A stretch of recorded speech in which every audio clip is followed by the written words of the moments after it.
ഖബറിലെത്തുന്നവരെ ഉണ്ടാവട്ടോ ഈ ബിസി. ഖബറിലെത്തിയാ പിന്നെ ഒരു ബിസി ഉണ്ടാവില്ല, അവിടെ അനങ്ങാണ്ട് കിടക്കും.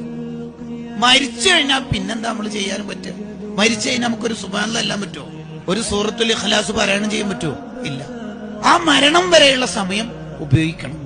നിലവിൽ എനിക്ക് എത്ര വയസ്സ്? 30. ഇനി ഇത്ര തന്നെ കൊല്ലം ഞാൻ ജീവിക്കുമെന്ന് ഉറപ്പുണ്ടോ? അറിയില്ല. ഇനി ഇതിന്റെ പകുതി ജീവിക്കുമെന്ന് അറിയോ? ഇല്ല. നാളെ ഉറക്കത്തുനിന്ന് എണീക്കുമെന്ന് നമുക്ക് ഉറപ്പുണ്ടോ? ഇല്ല. പിന്നെ എങ്ങനെയാ? റമദാൻ വരട്ടെ, മറ്റന്നാൾ തൗബന്റെ സദസ്സുണ്ട്, അടുത്ത കൊല്ലം നന്നാവാം, അങ്ങനെയൊക്കെ നമ്മൾ ചിന്തിക്കുക. ഏതായാലും ഡിഗ്രി ഫൈനൽ ഇയർ അല്ലേ, ഈ ഇക്കൊല്ലം കൂടി അടിച്ചു പൊളിക്കാം, ഇന്നാണല്ലോ നെറ്റ് തീരുന്നത്, ഇന്ന് ഏതായാലും തിമിർത്താടാം, ലാസ്റ്റ് കൊല്ലം അല്ലേ, ലൈഫ് ഫോർ എൻജോയ് അല്ലേ, ഇങ്ങനെയൊന്നും നമ്മൾ ചിന്തിക്കാൻ പറ്റൂല. നമുക്ക് എന്ന് പറഞ്ഞാൽ ഈ നിമിഷം ഇത് മാത്രമാണ് നമുക്ക് ഉറപ്പുള്ള സമയം. ഇപ്പം നാളെ എന്ന് പറയുന്ന സമയം നമുക്ക് ഉറപ്പില്ല. ഇന്നലെ എന്നുള്ളത് കഴിഞ്ഞു. അൽ യൗം യൗമുക്, ടുഡേ ഈസ് യുവർ ഡേ. ഇന്നാണ് നമ്മുടെ ദിവസം.